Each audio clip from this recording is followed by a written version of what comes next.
হরে কৃষ্ণ হরে কৃষ্ণ।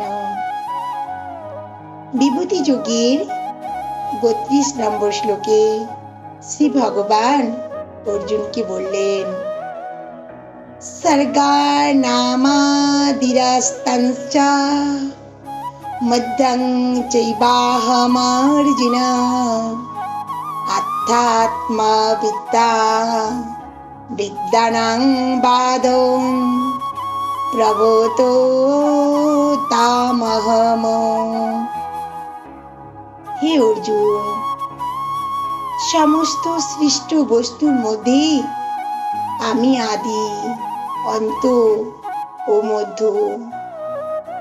সমস্ত বিদ্যার মধ্যে আমি আধ্যাত্ম বিদ্যা এবং তার্কিকদের বাদ, জল্প ও বিতদার মধ্যে আমি সিদ্ধান্তবাদ।